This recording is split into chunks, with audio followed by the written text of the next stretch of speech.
শুভ দুপুর বন্ধুরা, চলে এসেছি খাবার দাবার নিয়ে।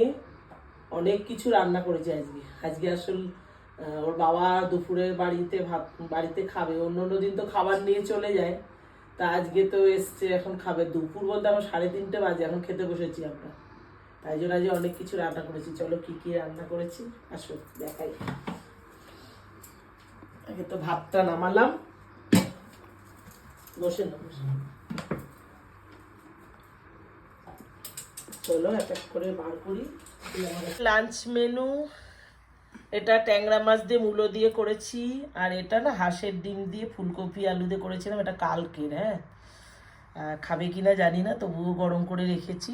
আর আজকে বেতো শাক ভাজা করেছি বেগুন দিয়ে। দেখো, ছেলের জন্যই শাক ভাজা করি, তবে ছেলে বেলা খাবে না, দুপুর রাত্রিরে রুটিটা কি আর খাবে।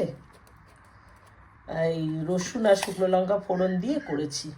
আর আজকে একটু চাটনি করেছি। আজকে চাটনিটা করেছি খেজুর আর একটু টমেটো দিয়ে। এখন শীতকালে দেশি টমেটোটা তো ভাল লাগে চাটনিটা। আর এই হলো চিকেন, লাল লাল ঝোল। চলো তাহলে খাবারটা বেরিয়ে নিই। আর কালকে না একটু ধনে পাতা বাটা করেছিলাম, বাটিটা ছিঁড়ি দেখো একটুখানি লেগে আছে, আর কাঁচাই নেই, আমি খাওয়া দাওয়ার পরে একদম ধুয়ে ফেলবো। চলো তাহলে বাবার জন্য খাবারটা বেরিয়ে নিই। তারপরে আবার কি পেঁপে সেদ্ধ দিয়েছি। পেঁপেটা বেশ ভালো এনেছিল, পেঁপে মাংসর মধ্যেও দিই, জানো তো, আমি বেশ ভালো লাগে। তা আজকে আর দিইনি, আজকে সেদ্ধই দিয়েছি। চলো তাহলে বাবার খাবারটা বেড়ে নিই। আগে একটা পেঁপে সেদ্ধ দিলাম।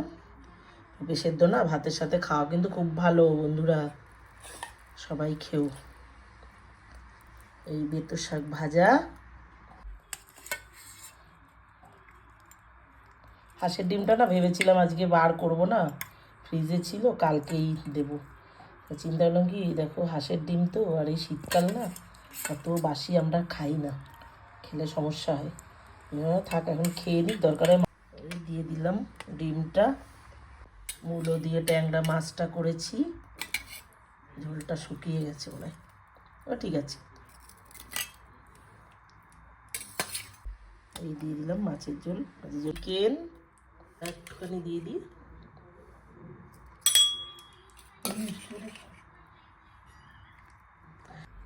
এই হলো আজকের লাঞ্চ থালি।